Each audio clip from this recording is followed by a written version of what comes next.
Last week we discussed the UNSC Navy and the way it's organized and laid out, and thanks to popular requests, today we're going to be discussing the way the UNSC ground forces were organized and how the UNSC sort of broke down their infantry and armored units.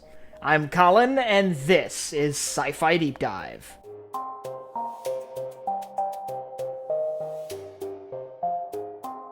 Remember, if you enjoyed this video, to head down below and hit that subscribe button. So before we get too deep into this, I just want to throw out there that there actually are two UNSC ground force sort of branches, the UNSC Army and the UNSC Marines, and while the Marines are fascinating, we're going to be primarily focusing on the UNSC Army in this video. And we'll just handle this the way we handled the video on the Navy and start with their command structure. Both the UNSC Army and the UNSC Marines are actually under one command, Unified Ground Command, also known as UNICOM. Basically, UNICOM was overseeing everything happening on the surface of planets as well as everything in the atmosphere above them. When they were carrying out offensive operations, and in some cases large-scale defensive operations, the forces of UNICOM would be organized into centralized task forces. These would normally include a variety of units from both the Army and the Marine Corps, and then these task forces could then be paired with equivalent sort of task forces, the numbered fleets of the UNSC Navy, and they could carry out joint forces operations generally under the command of either UNICOM or NAVCOM. Now, it's worth noting, though, that the sorts of operations the UNSC Army and the UNSC Marine Corps were dispatched on were rather different. The UNSC Army was mostly a defensive force, tasked with garrisoning UNSC facilities and cities and protecting them against attack. They saw most of the fighting during the Human-Covenant War. In fact, it's likely that the UNSC Army was significantly larger than the Marine Corps. The Marine Corps, on the other hand, was tasked with mostly expeditionary and offensive operations, mostly being tied to very specific naval units. Basically, in normal operating modes, aside from the Human-Covenant War, obviously, the UNSC Marine Corps would be tasked with carrying out attacks against key targets, as well as defending crucial points that the UNSC Army maybe didn't have the troops to spare. However, it's interesting to note that both the UNSC Army and the UNSC Marine Corps use the same sort of structure within their units. The smallest element of a UNSC ground force would be the fire team. A fire team consists of 4 individuals, led by either a lance corporal or a corporal. One step above that was a section, which was led by either a lance corporal or a corporal. That included 8 individuals, so 2 fire teams. Next up was a squad. A squad consisted of 4 fire teams, 12 individuals in total, and would be under the command of a corporal, a lance corporal, or a sergeant.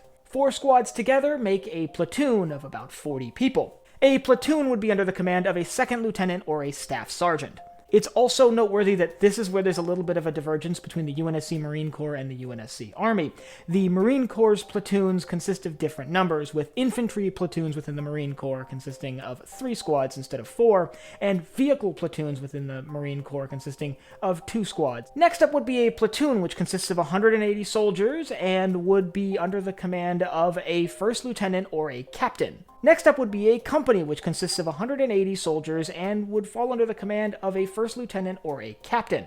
Fun fact, a company is the smallest unit that UNICOM can designate a task force. They can obviously clump many units together to form a task force, but the smallest force they can call a task force is a company. Next up is a regiment, which includes 3,000 troops. Regiments are under the command of lieutenant colonels, colonels, or brigadier generals. Another interesting little tidbit to note is that UNICOM likes to use regiments as fast reaction forces. This seems to be just about the right number of troops to send into a hot zone in a pinch. One step above that is the brigade, which is in between 5,000 and 9,000 troops and is under the command of a brigadier general. And lastly is a division, which is 14,000 soldiers under the command of a brigadier general or a major general. Now, ultimately, all of this is actually fairly similar to the way things work here in real life in organizations like the US Army or the US Marine Corps. It's actually no secret. In fact, in-universe, the UNSC military, particularly their ground forces, are sort of seen as a successor to the US military and maintain a lot of their doctrines and organizational sort of